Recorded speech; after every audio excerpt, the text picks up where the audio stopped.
नमस्कार, आपका बहुत बहुत स्वागत है। मैं हूं आपके साथ वर्षा शर्मा और रुक करेंगे मध्य प्रदेश की खबरों की ओर। पंडित मदन मोहन मालवीय की जन्मोत्सव जयंती के अवसर पर लाहौर में श्री राम कथा का आयोजन किया गया। कार्यक्रम में स्थानीय श्रद्धालुओं और समाज सेवियों ने बढ़ चढ़कर भाग लिया। कथा में श्री राम के जीवन और उनके आदर्शों पर प्रकाश डाला गया। वहीं महात्मा मालवीय के देशभक्ति और शिक्षा के प्रति योगदान को भी याद किया गया।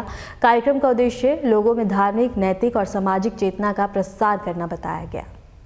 हमारे लिए ये वाकई अद्भुत स्थान है और जिनके निमित्त ये आयोजन किया गया, सच में अंग्रेजों के काल में, और वो भी उस काल में जब एक तरह से देश के अंदर 1000 साल की गुलामी के बाद भी जब अंग्रेजों से संघर्ष का मौका आया, ऐसे में हम किसी धर्म विशेष के लंबे कारण से उससे संघर्ष कर रहे थे। ऐसे में जड़ों से जुड़ने के लिए पंडित मदन मोहन मालवीय जी ने जो काम किया, वाकई अद्भुत किया। मैं उनको प्रणाम करता हूं, उनके उस भाव को प्रणाम करता हूं। पंडित मदन मोहन मालवीय महामना, जो महामना शब्द है वो सच्चे में चरितार्थ किया। बनारस की कीर्ति प्रसिद्धि हजारों साल से थी। अयोध्या मथुरा माया, काशी कांची अवंतिका, पुरी द्वारावतिश्चैव सप्तैते मोक्षदायिका, ऐसे हमारे बनारस के साथ हमारी सप्त मोक्षधारी नगरियां हैं। लेकिन सच में मैं मान के चलता हूं कि महामना ने न केवल आजादी के लिए कदम से कदम मिलाकर अंग्रेजों के खिलाफ संघर्ष करने में पूरे देश का नेतृत्व दिया, बल्कि देश की आजादी देखते हुए भविष्य में विश्वविद्यालय के माध्यम से देश का उत्थान हो सकता है। हमारे यहाँ विश्व गुरु की कल्पना हजारों साल से भारत के बारे में ऐसे नहीं की गई। सच में गुरु का मतलब ही अंधेरे से प्रकाश की ओर ले जाने वाला नाम गुरु होता है। हमारे लिए हजारों साल से उस नाते से जाने जाते हैं और इसलिए विश्व गुरु समूचे विश्व को सदैव प्रकाशमान मार्ग ले जा करके भारत में सबका मार्ग प्रशस्त किया। ऐसे में महामना मालवीय ने गंगा जी के किनारे एक पवित्र काम किया और ये अद्भुत चीज है। हम सब जानते हैं कि हमारे संत वृंद अपनी साधना में, तपस्या में, अपनी बाकी साधना के साथ दूसरे प्रकार के भी आपके चिंतन चलते रहते हैं। लेकिन सच में रावतपुरा महाराज ने इस भिंड से वाकई ये जो लगन लगाई है, अलग जगाई है। यहाँ देखो, वहाँ विश्वविद्यालय के साथ गरीबों के चिकित्सालय की कल्पना करना, पूरे अपने तरफ से जितने प्रकार से जोड़ते हैं। पंडित मदन मोहन मालवीय जी ने जिस प्रकार से आपने कल्पना की, गांव कौन सा, तो गांव गांव में जहां हमारे प्रवचन हो, जहां बोधशाला हो, जहां मल्ल विद्या होती हो, जहां इस तमाम प्रकार की ज्ञान की चर्चा होती हो। सच्चे अर्थों में कथा का मतलब केवल भक्ति भाव से खत्म न करते हुए, भक्ति भाव के माध्यम से सात्विक मार्ग पे विद्या अध्ययन करके योग्य नागरिक बनो, सुयोग्य नागरिक बनो, इस दिशा में जो कदम बढ़ाया वो वाकई अद्भुत है। और इसके लिए पूरे देश से आपने, अपने पास तो केवल मन की इच्छा शक्ति थी, लेकिन कहां कहां से नहीं और कैसे कैसे उदाहरण इनके भरे पड़े। हमको मालूम है हैदराबाद के नवाब के वहां गए और हैदराबाद के नवाब से वो कट्टर लीगी था, उसके मन में था ही नहीं कि वो हिंदू विश्वविद्यालय के लिए पैसा दे। तो ऐसा कहा जाता है कि जब उसने ना कर दिया तो उसकी भी नाक रगड़ने के लिए मजबूर करते हुए एक मैयत के साथ चलने लगे और वो जो ऊपर पैसे उड़ा रहे थे वो पैसे उठाने लगे। और लोगों ने कहा, ये क्या कर रहे हो मदन मोहन जी, महामना आपका इतना बड़ा स्थान, आप ये शव यात्रा जा रही है, शव यात्रा में पैसे उठा रहे हो। बोले, मैं हैदराबाद आया था, नवाब की इज्जत रखना थी, कैसा नहीं लगे, इसने कुछ नहीं दिया, भले मुर्दों पे डाला हुआ पैसा मैं ले जाके बता दूंगा कि हैदराबाद से ये लेके आया हूं। ये बात जब उस तक पहुंची, तुरंत बुलाया, माफी मांगी और उन्होंने कहा, आपको क्या चाहिए, मैं सब देने को तैयार हूं। उन्होंने कहा, अब जागे तो क्या जागे, अब तो देर हो गई बाबू, तुम्हारे जैसे दुनिया भर में हमारे लिए परमात्मा की कृपा से हम तो बाबा विश्वनाथ की नगरी में पवित्र काम करने का संकल्प लेके आए। और जब मंदिर तो हम शिक्षा का खड़ा करने वाले हैं, लेकिन कोई बात नहीं, आपकी आत्मा है, आपकी भावना, तो आपका स्वागत है। एक एक व्यक्ति को कैसे चेताना, कैसे एहसास कराना, किस प्रकार से जोड़ना।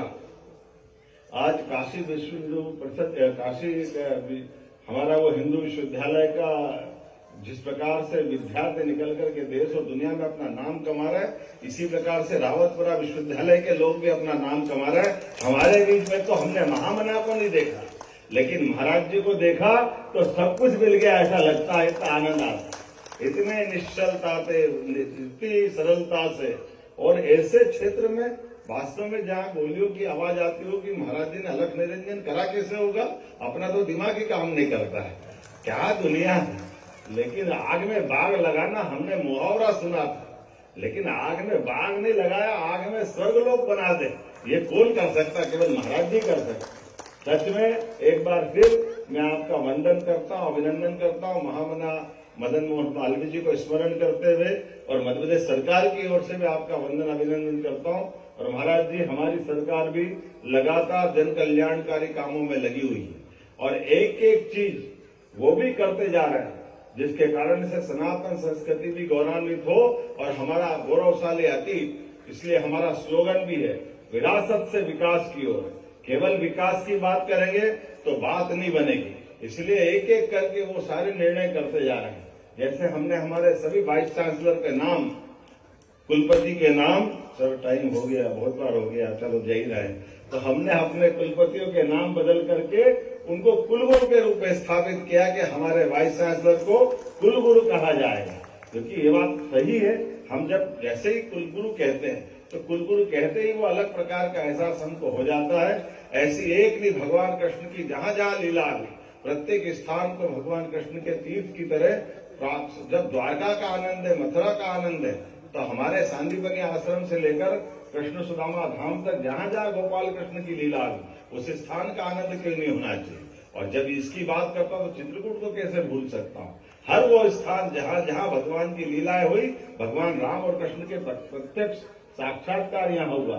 तो मेरी अपनी ओर से पुनः एक बार महाराज जी के चरणों में वंदन अभिनंदन। और आज तो थोड़ा सा बाबा महाकाल ने थोड़ा आशीर्वाद दिया, थोड़ा खींच लिया। अगली बार आना तो खाना खा के जाना, भोजन प्रसादी करके जाना। आज तो महाराज जी से आशीर्वाद लेके आ रहे हैं। मेरी अपनी ओर से पुनः आपका वंदन अभिनंदन। मेरे साथ प्रेम से बोलिए, प्रभु रामचंद्र महाराज की। मध्य प्रदेश के मुख्यमंत्री डॉक्टर मोहन यादव ने हाल ही में एक वीडियो संदेश जारी किया। संदेश में मुख्यमंत्री ने जनता को सरकारी योजनाओं, आगामी पहलों और महत्वपूर्ण योजनाओं की जानकारी दी। उन्होंने कहा कि सरकार जनता की भलाई और विकास के लिए लगातार काम कर रही है और हर निर्णय में जनता की सहभागिता सुनिश्चित की जा रही है। मुख्यमंत्री ने लोगों से सुरक्षा, स्वास्थ्य और सामाजिक जिम्मेदारियों का पालन करने की अपील भी की। वीडियो संदेश सोशल मीडिया और सरकारी चैनलों के माध्यम से जनता तक पहुँचाया गया है। भूमि पर आदिकाल से निवास करने वाले जनजाति समुदाय हमारे राष्ट्र की सांस्कृतिक आत्मा है। उनके अधिकार, स्वाभिमान और सुशासन को सशक्त करने वाला पैसा कानून सहभागी लोकतंत्र की मजबूत आधारशिला है। पैसा कानून के स्थापना दिवस के अवसर पर विशाखापट्टनम में आयोजित हो रहे राष्ट्रीय पैसा महोत्सव के शुभ आयोजन पर मैं मध्य प्रदेश सरकार की ओर से समस्त जनजाति भाई बहनों को हार्दिक बधाई और शुभकामना देता हूं। यह आयोजन जनजाति स्वशासन, सम्मान और सांस्कृतिक विरासत के संरक्षण की दिशा में एक महत्वपूर्ण और सार्थक कदम है। मध्य प्रदेश ने पैसा अधिनियम को संवेदनशीलता और दृढ़ता के साथ लागू किया है। हमने ग्राम सभाओं के गठन से जनजाति समाज को सशक्त बनाया है। मध्य प्रदेश का जनजाति समाज अब अपने जल, जंगल और जमीन, सामाजिक व्यवस्थाओं और विकास की प्राथमिकताओं पर स्वयं निर्णय लेकर स्वशासी समुदाय के रूप में आगे बढ़ रहा है। यह पैसा कानून की भावना और संविधान की आत्मा का सजीव उदाहरण है। मध्य प्रदेश सरकार जनजाति भाई बहनों के हितों, संस्कृति और परंपराओं के संरक्षण के लिए सदैव कृत संकल्पित है। जय हिंद, जय भारत, भारत माता की जय। मध्य प्रदेश के मुख्यमंत्री विश्वास सारंग ने खाद्य वितरण व्यवस्था को लेकर प्रशासन ने अहम जानकारी दी। अधिकारियों का कहना है कि अब तक खाद्य वितरण के क्षेत्र में लगातार बेहतर और प्रभावी काम किए गए हैं, जिसका सकारात्मक परिणाम सामने आ रहा है। वर्तमान स्थिति में खाद्य की उपलब्धता और वितरण व्यवस्था पहले से कहीं अधिक मजबूत हुई है। इसी कड़ी में एक प्रौद्योगिक परियोजना शुरू की गई है, जिसके तहत ये सुनिश्चित किया जाएगा कि खाद्य सीधे किसानों के घरों तक पहुँचाई जाए। इस पहल का उद्देश्य किसानों को लाइनों में लगने और भटकने से राहत देना है, ताकि उन्हें समय पर और आसानी से खाद मिल सके। प्रशासन का मानना है कि इस व्यवस्था से खेती किसानों मजबूती मिलेगी और किसानों को बड़ा लाभ होगा। कुछ प्रश्न पूछेंगे तो मैं खाद के विषय में जरूर बोलना चाहता हूं। खाद के डिस्ट्रीब्यूशन को लेकर हमने लगातार बहुत अच्छा काम किया है। हमारी संस्था मार्कफेड में देश में पहली बार एडवांस स्टोरेज की जो व्यवस्था की, उससे खाद का बहुत सरलीकरण हमने किया है। खाद को लेकर बहुत सारी बातें सामने आती हैं, पर मैं ये बताना चाहता हूं कि खाद के डिस्ट्रीब्यूशन को लेकर हमने बहुत सफलता अर्जित की है। यदि आप 2003 और 2004 के आंकड़े और आज के आंकड़े देखेंगे तो आपूर्ति में और खपत में जबरदस्त अंतर आया है। पहले केवल मध्य प्रदेश में 2003-04 में 9 लाख मैट्रिक टन ही खाद का वितरण होता था और अब हमने उसको बढ़ाकर लगभग 41 लाख मैट्रिक टन किया है। और ये एक बड़ी बात है कि इसका लगभग 70% हम डिस्ट्रीब्यूशन कोऑपरेटिव सेक्टर से करते हैं। ये पूरा कोऑपरेटिव का लगभग ये तो 41 लाख केवल कोऑपरेटिव का है। और हम पूरे प्रदेश में जो डिस्ट्रीब्यूशन होता है उसमें 70% हम केवल कोऑपरेटिव सेक्टर से करते हैं। और ये जो खबरें आती है इसमें कोऑपरेटिव से जुड़ी हुई एक भी खबर नहीं है। सहकारिता के माध्यम से हम खाद का डिस्ट्रीब्यूशन बहुत जबरदस्त करते हैं, पर उसके साथ ही मोहन सरकार हर समय समस्या को हल करने वाली सरकार है। मोहन सरकार हर समय नवाचार करने वाली सरकार है। तो हम शायद देश में पहली बार, आगे सब कुछ अच्छा हुआ, अभी हम पायलट प्रोजेक्ट पर काम कर रहे हैं, पर हम शायद देश में पहले राज्य होंगे जो अब किसान के द्वार पर जाकर खाद का डिस्ट्रीब्यूशन करेगी। ये मध्य प्रदेश हम पहले राज्य होने वाले। और हमने ई विकास योजना के माध्यम से इसका पायलट प्रोजेक्ट शुरू किया है और हम ये सुनिश्चित करेंगे कि अब खाद हम किसान के दरवाजे पर जाकर उसको डिस्ट्रीब्यूट करें।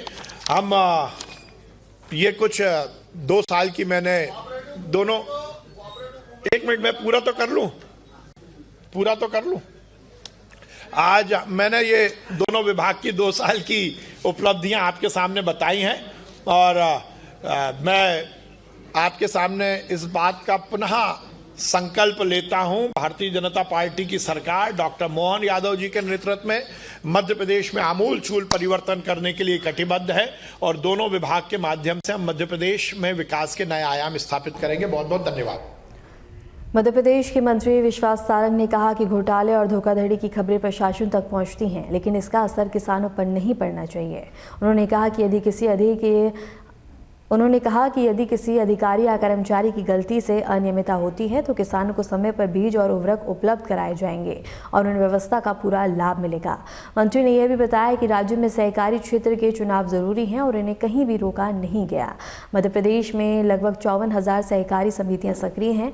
उन्होंने भरोसा दिलाया कि प्रशासन व्यापक स्तर पर काम कर रही है ताकि किसी भी गड़बड़ी से किसानों को नुकसान ना पहुंचे।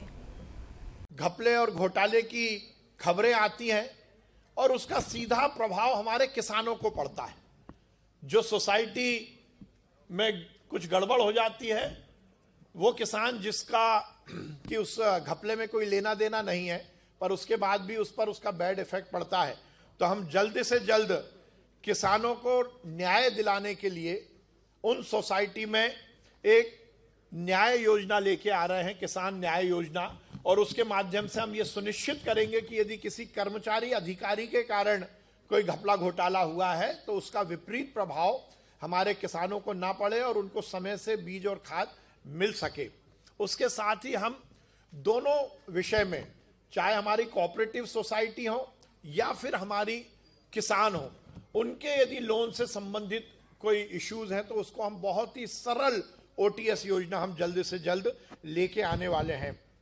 हमने ये सुनिश्चित किया है कि राष्ट्रीय हमारी जो सहकारिता नीति है उसको हम पूरी तरह से मध्य प्रदेश में लागू करें और हमने उस पर पूरा तरह से काम किया है। हमारा एक्ट, क्योंकि कोऑपरेटिव डिपार्टमेंट पूरी तरह एक्ट पर चलने वाला विभाग है, तो हमने विगत 2 वर्षों में हमारी पूरी इस आंदोलन के सरलीकरण के लिए हमारे एक्ट में बहुत जबरदस्त परिवर्तन किए हैं।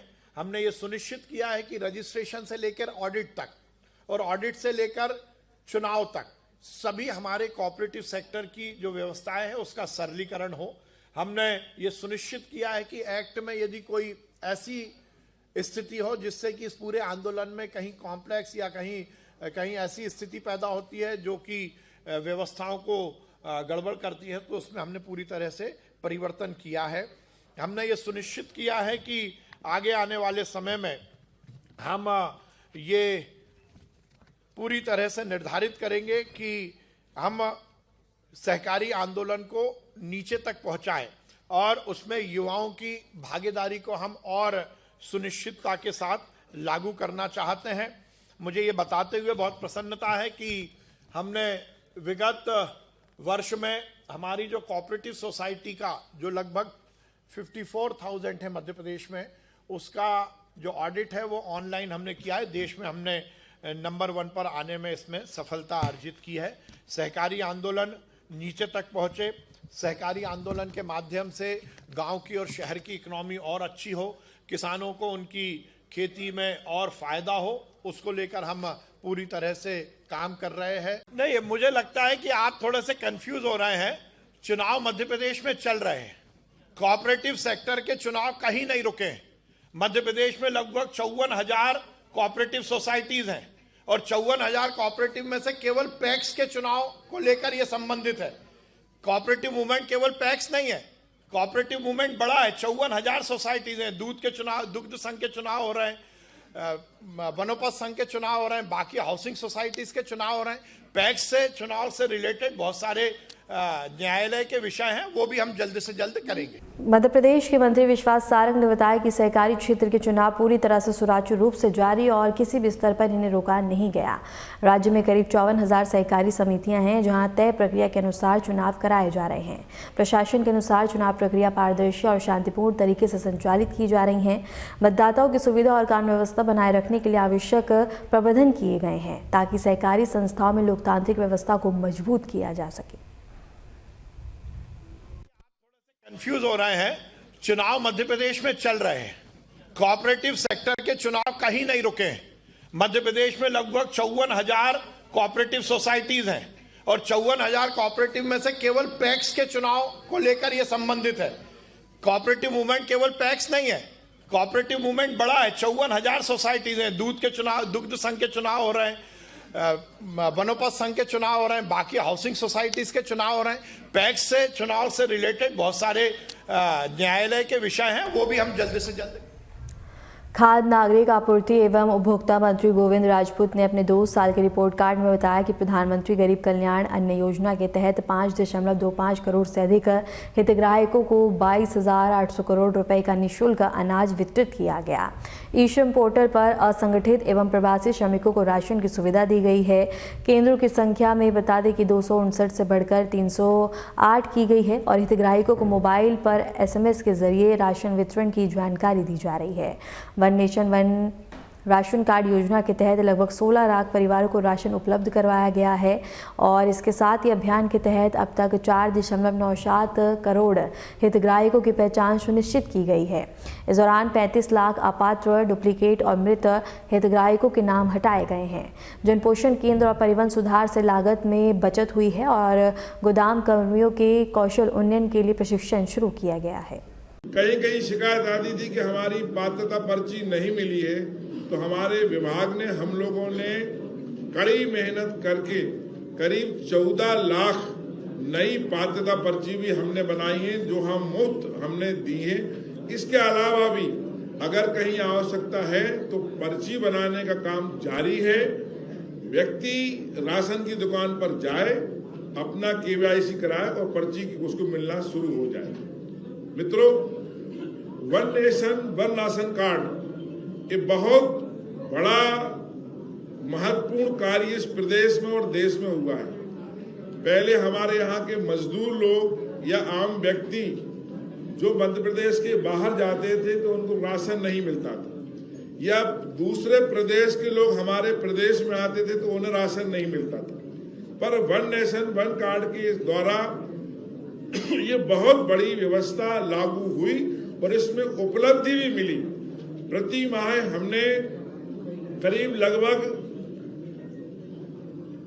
39,000 परिवार ऐसे हैं जो राज्य में हमने निःशुल्क, हमारे राज्य में निःशुल्क राशन प्राप्त कर रहे हैं बाहर के राज्यों के, और बाहर के राज्यों में करीब 5,000 परिवार ऐसे हैं जो मध्य प्रदेश में निःशुल्क राशन प्राप्त कर रहे हैं।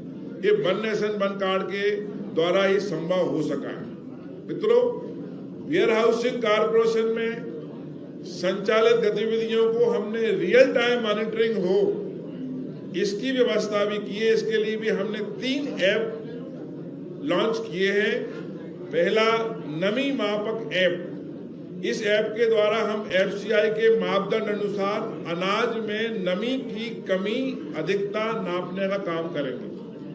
दूसरा ऐप हमने लॉन्च किया है फ्यूमिगेशन ऐप।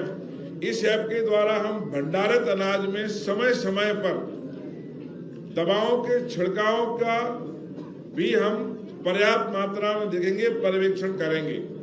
तीसरा हमने लॉन्च किया है इंस्पेक्शन लैब ऐप। इस ऐप के द्वारा हम अनाज का भंडारण, मूल्य सत्यापन और निरीक्षण की निगरानी भी समय समय पर रखेंगे। कलेक्टर अंजू पवन भदौरिया ने जानकारी दी है कि भारत निर्वाचन आयोग के दिशा निर्देशों के अनुसार डिंडौरी जिले में एसआईआर प्रक्रिया सफलतापूर्वक पूरी कर ली गई है। इस प्रक्रिया के तहत मतदाता सूची को शुद्ध करने का कार्य किया गया है।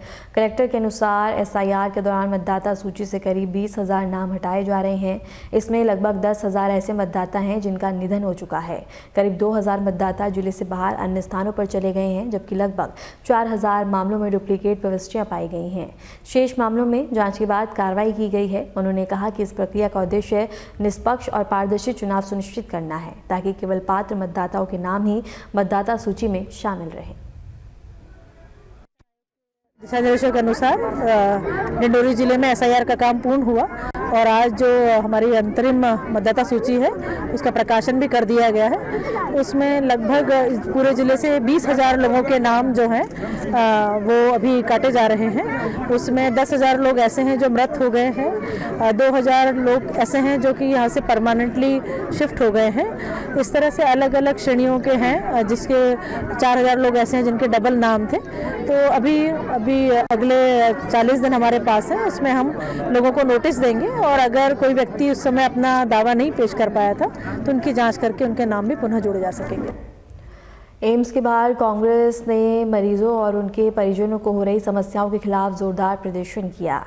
इस प्रदर्शन का नेतृत्व पूर्व मंत्री ने किया। कांग्रेस कार्यकर्ताओं ने अस्पताल प्रशासन पर मरीजों को उचित सुविधा न मिलने का आरोप लगाते हुए तुरंत सुधार की मांग की है। प्रदर्शन में मरीजों की समस्याओं, लंबी प्रतीक्षा समय और सुविधाओं में कमी को उजागर किया गया। कांग्रेस ने प्रशासन से आग्रह किया है कि मरीजों और उनके परिवारों को बेहतर स्वास्थ्य सेवाएं और सुचारू व्यवस्थाएं उपलब्ध करवाई जाएं।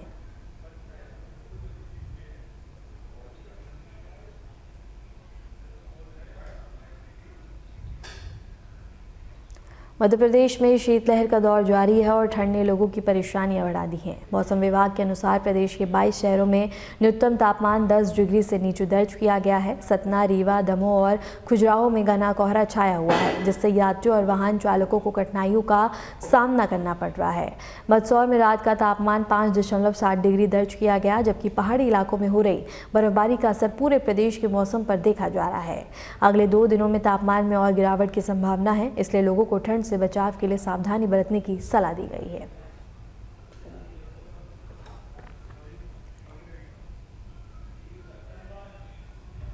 फिलहाल के लिए मध्य प्रदेश की खबरों में इतना ही। नमस्कार।